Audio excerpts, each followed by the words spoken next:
A região do Oriente Médio constantemente está na mídia devido ao número de conflitos que existem lá. Não à toa, boa parte dessa região tem algumas coisas em comum que interessam a grandes potências ocidentais, como grandes reservas de petróleo. E por isso aquela região tem bastante interferência externa. Tira da cabeça que eles são bonzinhos e querem levar a democracia e esquece. O grande motivo não é esse. E nesse vídeo nós vamos exemplificar isso, falando como se deu o imperialismo britânico pelo controle das reservas de petróleo ali naquela região. Eu sou o Lucas Bussi e nós estamos de volta. Essa é a segunda temporada do Espaço Geográfico. Segue a vinheta!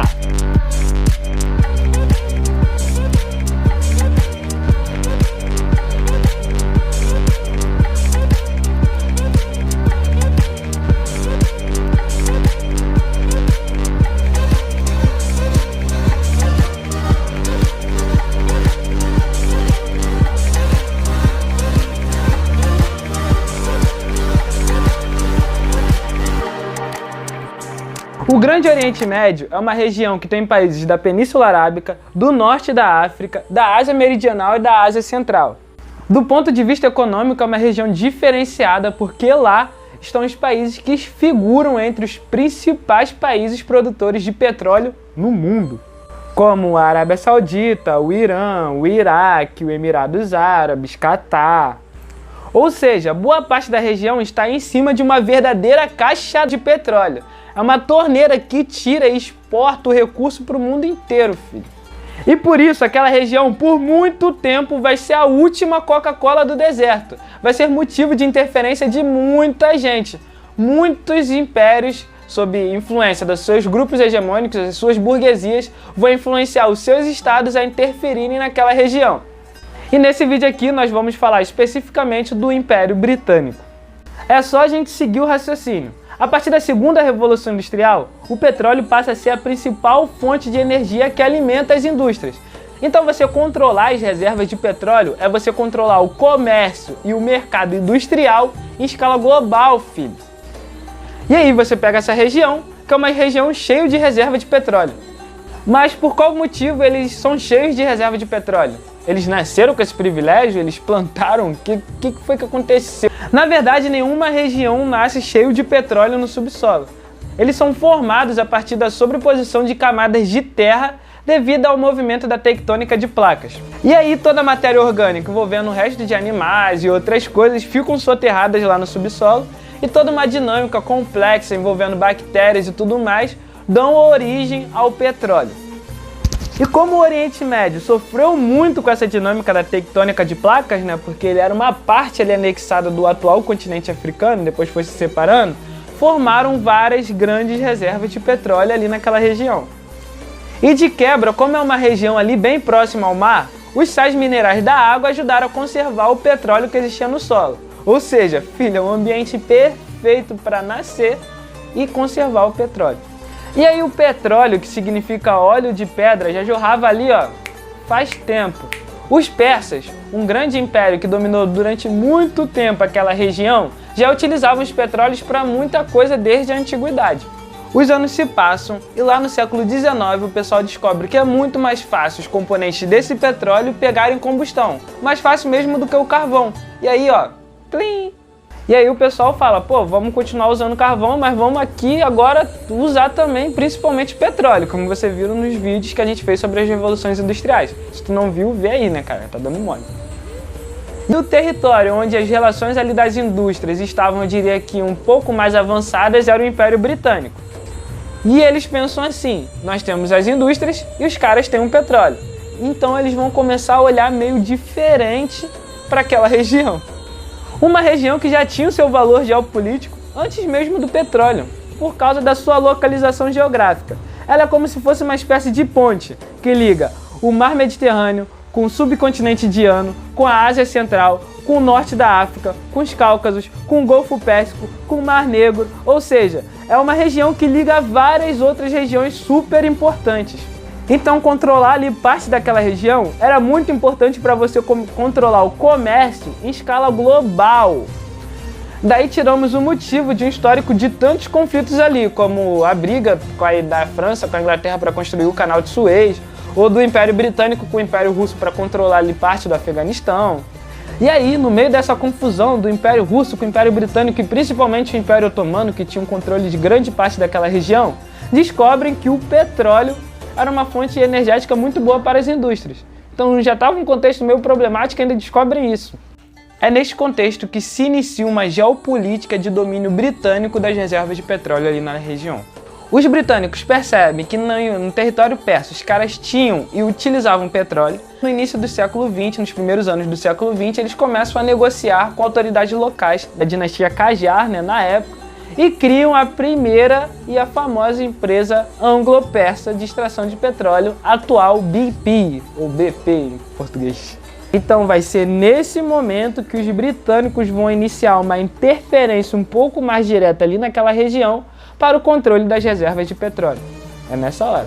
E para aumentar um pouquinho a confusão, em 1914 começa a Primeira Guerra Mundial. E a dinastia Qajar já abrigava o povo russo ali também no território persa, que lutaram ao lado dos britânicos contra o Império Otomano na guerra. Então, durante a guerra, os britânicos mantiveram as suas tropas lá no território persa, alegando que era para proteger as reservas de petróleo. Sei. Só que o sistema é... Um pouco depois da guerra, os britânicos pararam de apoiar a dinastia Qajar e apoiaram a Brigada Cossada Persa, que derrubou a dinastia Qajar. E aí a Brigada Cossada Persa fez uma revolução ali no território, construíram uma nova constituição e formaram até então um novo Estado moderno que se chama Irã, ali na década de 20. Caraca, então foi assim que nasceu o Estado moderno do Irã? Foi assim. O Estado era novo, mas o que continuou velho foi a exploração das empresas britânicas das reservas de petróleo ali no Irã. É na década de 50 quando aconteceu um bagulho que mudou tudo, filho. Era tipo assim, o Irã tinha um Shah, que era uma espécie de rei. Mas quem exercia poder político sobre o território era o primeiro-ministro, que era eleito através das votações dos iranianos. E aí, na década de 50, os iranianos elegeram um tal de Muhammad Mossadegh, um senhorzinho que pregava o Estado secular, um Estado mais democrático e principalmente a nacionalização das reservas de petróleo. Ele falava que o Estado iraniano tinha um potencial gigante e se ele ganhasse, ia se desenvolver a partir da renda do petróleo. Então ele alegava que o dinheiro da exploração do petróleo não ficava no Irã, mas ia para os bolsos dos caras que controlavam e os donos das empresas britânicas que exploravam petróleo no Irã. Lógico, óbvio. Os iranianos compraram o discurso, vamos nacionalizar o petróleo, elegeram um cara, em 51 ele já chegou no 12 nacionalizando as empresas de petróleo, já falou, BP, sai, mete o pé que agora as empresas vão ser iranianas que vão explorar o petróleo. Então já foi aquela famosa cena lá que o cara falou, como assim as reservas? Aí os iranianos falaram, filho, quem falou que a reserva é sua? E agora quem vai governar e quem vai controlar as reservas somos nós. Só que não, porque poucos meses depois os britânicos, junto com os americanos, articularam ali com o Shah para ele tirar o primeiro-ministro e deixar ele preso até ele morrer. E aí foi isso que o Shah fez, ele tirou o primeiro-ministro, prendeu até o cara morrer e o Irã voltou a ser um estado com um poder concentrado na mão de um Shah. E aí, durante esse tempo, ele permitiu de novo a exploração das reservas de petróleo pelas empresas britânicas e também americanas. Aí isso deixou o pessoal um pouco mais bolado, muito tão bolado que anos depois eles fizeram uma revolução, que é a famosa Revolução Iraniana, que já foi contra assim, os costumes ocidentais, uma revolução de cunho religioso, e aí eles nacionalizaram as reservas das empresas de petróleo na marra. É assim que a banda toca mais ou menos quando a gente fala do imperialismo britânico pelo controle das reservas de petróleo. Quando as coisas saem do controle deles, do controle dos britânicos, eles tentam mexer os pauzinhos ali para tentar retomar o controle das reservas de petróleo e garantir autonomia para suas empresas continuarem explorando. Então vamos para um outro exemplo que também mostra um pouquinho desse imperialismo, mas é um pouco mais complicado porque envolve uma porrada de país. O Iraque, um estado que figura entre os principais produtores de petróleo no mundo hoje, é outro estado moderno que teve sua origem ali um pouco ligada às explorações britânicas das reservas de petróleo. Volta a fita, voltamos de novo para o fim da Primeira Guerra Mundial. O Império Otomano foi destruído e o seu território foi partilhado entre os vencedores da guerra. E aí os britânicos ficaram com parte daquela região e criaram vários países, entre eles o Iraque. e colocaram um governo bem impopular por vários motivos, mas os dois principais são: o primeiro era que o governo era sunita, no meio de um estado onde a maioria da sua população era xiita, e o segundo motivo é que eles autorizavam, é óbvio, a exploração das reservas de petróleo pelas empresas britânicas. Então eles ficavam meio bolados falando que o dinheiro não servia para o desenvolvimento e não ficava no Iraque. Se ia enriquecer os donos das empresas britânicas que exploravam petróleo ali.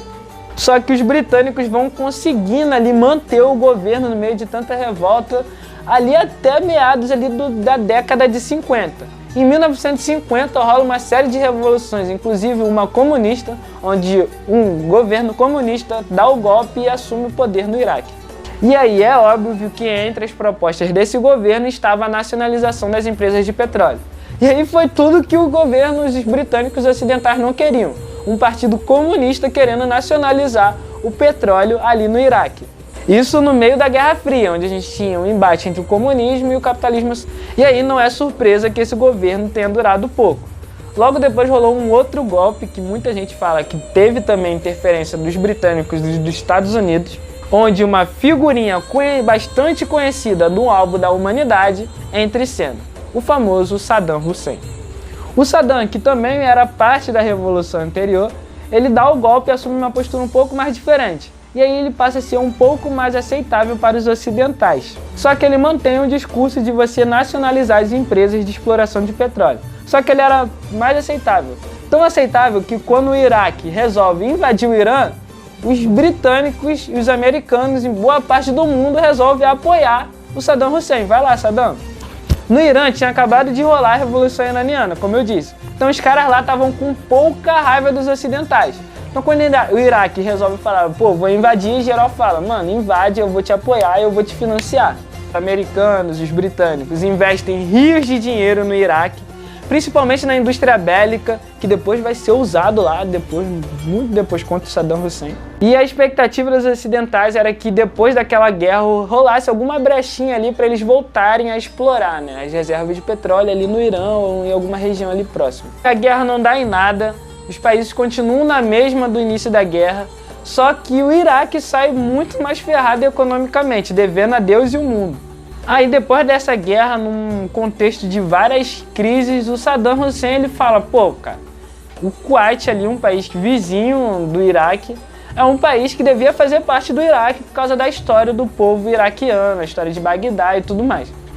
Então, sob uma justificativa histórica ali dos povos étnicos do Iraque, também sob uma alegação que o Saddam falava que no Kuwait as reservas de petróleo eram exploradas pelas empresas britânicas, eles falam que os ocidentais já não deviam ter mais tanta influência ali economicamente. Ele fala, mano, juntou o útil ao agradável, então eu vou invadir o Kuwait.